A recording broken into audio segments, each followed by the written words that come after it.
Another day in the Aussie bush, and one of the most important lessons you can learn out here is gun safety. Who knows what this is? Bolt action? A bolt action 22. Well done, Justin. Who knows what this is? Shotgun. For kids from the city, they sure knew their firearm. As you'll notice, there's no safety catch. But what I like to do when I'm wandering around the bush is just sort of leave it in a broken position. See that? It's broken. It can't go off, okay? So then when you're wandering through the bush, you see your objective, you push that in like that, and just, Now, your Chardonnay drinking set from the Big Smoke might not approve, but in the country, firearms are an essential part of life. And despite all the negative press, the fact is guns do not kill people. Often. I tell you what, there's nothing quite like the feeling of handing a loaded weapon to a child for the very first time and introducing them to the basics of marksmanship. The kids were pretty excited, and even young Haley enjoyed firing off a round or two. These are skills they will all be able to take back with them to the city, skills that will stay with them for life. With the kids keen to test out their newfound skills, I left them alone for a bit of target practice. We were in no hurry to get moving, and it was a perfect way to spend a bit of time relaxing with a couple of youngsters and a bolt action 22. You know, you get a lot of talk from the loony left city folk saying, we should ban guns to make us all safe. The reality is, you teach a kid safety with a gun, respect with a gun, and firearm care. In my opinion, that's the best way to avoid anyone getting hurt. Justin! Not funny, mate. I'm coming down there. Give me the gun. It was great to see the kids developing some self-confidence. Don't point it at me. And self-esteem. Qualities sadly lacking in so many of their city friends. Naturally, Dominique and Andy were keen to start exploring, but not before a few important words from me. Time for a safety chat. Yeah, it's time for a safety chat. Even though this may look like paradise, out there are a lot of hidden dangers. Don't bother looking around. You won't be able to see them because they're hidden. But I can guarantee you, within 100 metres of here, you'll find snakes, spiders, even stinging vines. And if you don't believe me, have a look what I just found earlier. There's nothing in there. There's nothing in there. Oh, there it is. It was a scorpion. Got it. You didn't to kill it. It was a scorpion coming in camp. This was a living creature. Yeah, I know, but, you know, it's a scorpion coming in camp. Could have been you. You brought it into camp. OK, good point. I brought it in camp. I promise I won't kill anything else today. OK, then. The fact is, if you're wandering around camp, please wear boots. Okay. If you get up in the middle of the night, use a torch, and don't go wandering off from camp without me. OK? Is that clear? Any questions? What sort of medical kit are you carrying? Good question. You're in a rainforest, nature's own first aid kit. Out there, you've got everything you can want. Antibiotics? Yeah, well, not antibiotics, no, but other stuff. Pressure bandages? Not pressure bandages or antibiotics. Don't worry about that. The fact is, we've got plenty of safety gear.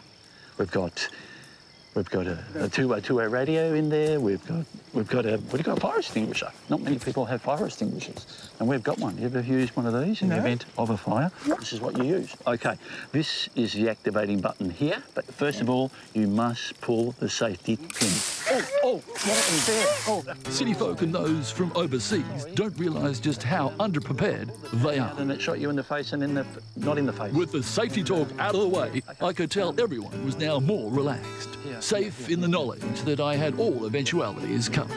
Touchez pas, touchez pas, touchez pas. Touchez pas, I don't know what that means, but I guess it means don't rub you with your shirt. We're surrounded by this thick canopy of vegetation. Sure, we can see it from the car, but the best way is to get out and walk around. Let's go. Aidan was as keen as I was to get out and investigate this magnificent jungle environment. You right, Russ? Russ? Why don't we go this way? It's not as steep. All right. In no time, we were both deep in the rainforest, taking in the beauty of this pristine landscape. But I was keen to teach Aidan that beauty is often deceptive. Just watch that. Especially in the jungle, where survival is all that counts. Okay. We're right in the middle of the rainforest. Let's say we're broken down or lost. What are the three essentials? Food, water, shelter. Good boy. In a survival situation, if you don't have these basics, you know, you will perish. That's good. You will perish. Let's talk about shelter. We're in a rainforest, a lot of rain. We need good shelter. Let's go build one now. Because in a survival situation, you could perish. That's good, thanks. Do you have to take tablets or anything? And it didn't take long for my experienced eye to spot the perfect grunt. Oh, that's a beauty. Nice and supple. Let's put him down over here. It makes me laugh when people, city slickers, spend big bucks on fancy tents, not realising that nature provides her own housing. All you've got to bring is a bit of bush know-how. Young Aidan was loving every minute of this outback experience. The fronds are in position, so we've got protection from wind and rain, and there's plenty of room inside. Oh! Hey. With our accommodation taken care of, it was time to set up camp and settle in for the night. Those stars are beautiful, aren't they? Yeah. I never get sick of looking at them. Ever tried counting them? No? Wouldn't get far, there's too many. Just to give you some idea of how many stars there are. If you were to take every grain of sand from every beach, from every country in the world, Yeah. and you were to spread them across this... Or what about desert? Yes, and desert. So every grain of sand... Because from some countries don't have beaches, so they just have desert. So you'd have to, yeah. every grain of sand From from every beach and desert, and desert. and to spread them across the sand sky pits. and sand pits. Because, you know. Just let me get it out. Spread them across the sky. There would be more grains of sand than there would be more stars in the sky than grains. Stars on the beach. No. The stars are still in the sky. If the sand's in the sky, then you got... The sand isn't in the sky. The sand is on. I'm saying if you counted them comparatively to the stars in the sky, there'd be more stars. Just stop, okay? Just shut up. There'd be more stars than grains of sand. There's more grains of sand. There's more stars in the sky than grains of. There's more stars than grains of sand in all the beaches in the world. Right. Just don't say anything. Dawn, and my apprentice adventurer and I were on the move again, heading deeper into the rainforest. A lot of the roads through this national park aren't marked on official maps, but that won't stop this bush larrikin finding his way through. But just when we were making good time, Now I've seen everything. Conservation Department has put up a gate, all because some 20-year-old kid with a pair of khaki shorts and a university degree has decided to turn this into a national park. a locked gate put up by some big city bureaucrat would be no match for a bushie like me. And with the aid of a snatch strap and a few good knots, we'd soon have this obstacle out of the way. Aidan was learning. In these battles, the result is always Coight 1, conservationists 0. Just hop in the car, slip it in reverse, and bingo.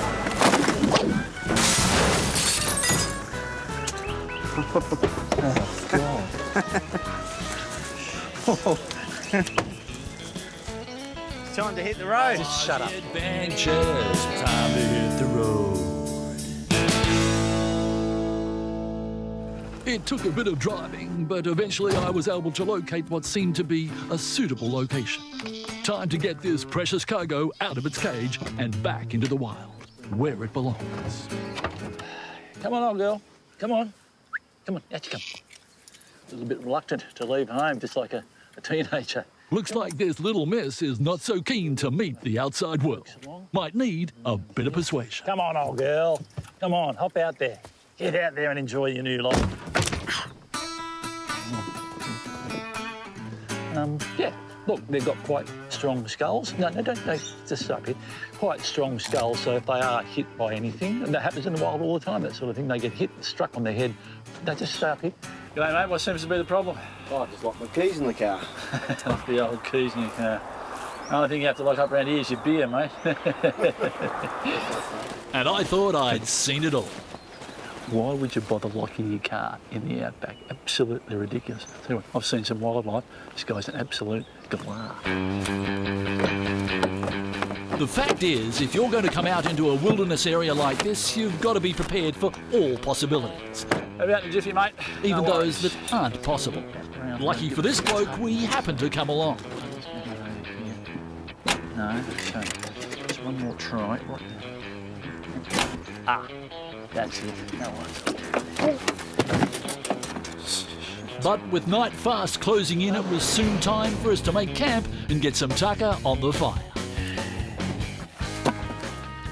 What we've got here is some prime Australian lamb. Only a foot and mouth or mad sheep disease here, eh? Okay, who knows what this is? It's a camp oven. Correct. But what you didn't know was that it was Invented in 1872 by an Australian cattle drover. Correct. Top marks to you, Tom. None of your frozen foods on my camping safaris. This is A-grade Aussie meat, freshly slaughtered. This is no Dutch oven, but a few hot coals on the lid as well as underneath, and we'd be cooking. Now, what meal would be complete without some veggies? What's that behind your ear, Tom? It's a potato, or spud as we like to call them. You got potatoes in Germany, Matty? Oh yeah, Kartoffeln. Quite often. No, Kartoffel. Oh, Kartoffeln, which is German for potato. Ah, yes. Half an hour or so in the fire and these spuds would be ready to eat. And to complete the meal, some bush tucker. These are wandong nuts, which are native to the area. Now, they've got a hard outer shell, which I'm going to remove, then we're going to throw them in the fire because they contain a toxin which is destroyed by fire. So you never want to eat them raw because they can be dangerous. Oh! Oh, Schatzi, was ist denn? Voll Treffer auf die Nase. What are they doing? It looks like that thing, what's it called, where you fix your tummy muscles, you know? The Pilates. Yes. Whatever they're doing up there, we're trying to work it out. Looks like he's Pilates is on peeling the for a wicket. What is he doing? Back up. Ben, no, you should really put a shirt on. It gets pretty hot. Oh, it's good. I'm fine. It should be slip-slopping and slapping, okay? Sure. Yeah. Ben's got a good body and he does a few yoga moves. But there's no need to go around advertising the fact. You know, in the right light, we can all look good.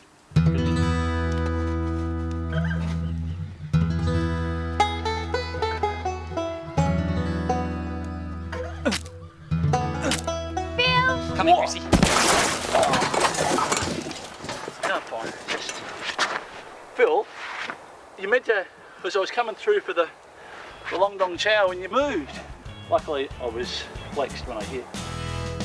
Now we're out in one of Australia's most remote regions, taking in the sights of the Aussie outback. Step 1, unloading our gear. And as the old saying goes, many hands make light work. This one as well. And there you go, fantastic. And let's get you one of these. Yeah, we just got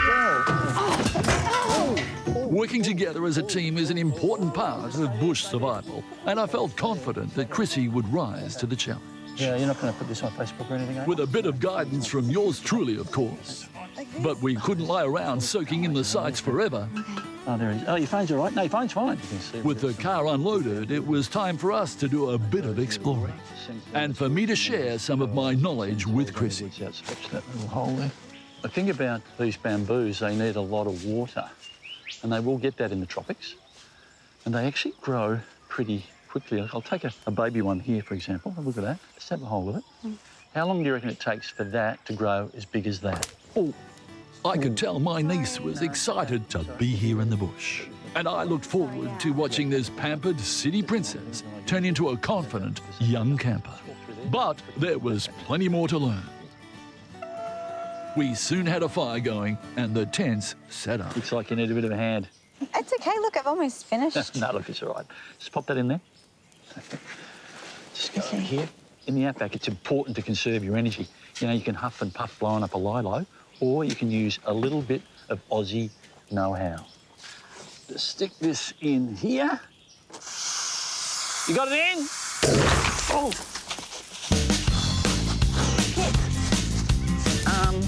Right. It's tips like this that make camp life so much more comfortable. Well, it was obviously a cheap imported one. You see, this is fishing country, with dozens of well-stocked rivers and creeks waiting for the eager angler. But knowing where to drop a line can be a problem, which is why I arranged to catch up with a couple of local lads who know the area like the back of each other's hand. Hey, fellas. G'day, Russ. Trev, good to see you again. Phil? Good to see you again, son. So, you're going to take me to some secret fishing spot? We are, yes. We've got it all set up for you. A couple of genuine characters here. Get up to a bit of trouble, I can tell you. Never. What sort of fish? Anything we can get on the line. Oh, fantastic. Hey, you got all the gear, have you? Got it all here, yep. You want a bit of a hand putting it in? Yeah, we'll No worries, okay, let's go. And you know what they say, many hands make light work. You need that much beer, do you? Or? We will. Yeah. It was going to be a top day. You guys, you been drinking long or just... Well, the boat's all loaded, no use hanging around here. Let's get started. start the motor. These lads were as keen to get amongst it as I was. You're not going to be drinking all afternoon, are you? And in no time we were on our way, heading upriver to the secret spot. Like most blokes, Phil and Trev love their fishing, and with their local knowledge, I knew I was in for an action-packed day of Aussie angling. And in no time we'd found the boys' favourite hole. Okay, well, looks like we're here. Underneath the branches. The secret spot. All right, let's get it happening. Time to get those lines into the water. And as you could imagine, we were all pretty keen to get fishing. You going to put a line in, Phil? I don't think so. Phil was in a mellow mood, but Trev and I were eager to see some action. And even though things were a little quiet, Absolutely beautiful. I wasn't complaining. You know what they say? The worst day of fishing certainly beats the best day in the office. These blokes are both real characters, and it was great sharing some You can't time. be having pissed all the time. I don't want a beer, okay? But after a slow start, those fish came on the bite, Yes, and well Trev done, was the Trev. first to hook up. Lovely work, a lovely brim. Congratulations. That's what I love about these mangroves. There's a type of fish you can get. You get brim, trevally, and mangrove jacks. It's got very powerful jaws, and they say, if you listen very, very carefully, you can hear them coming out of the water and snapping at their prey. I'll take it easy. We could have dangled our lines all day. As the sun set that night, I was a little sad, realising my time with young Hero was coming to an end. But I'd promised to release this little fella.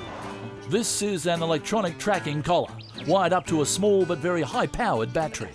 Little did Hero know it, but this scientific accessory could well end up ensuring survival for him and all of his offspring.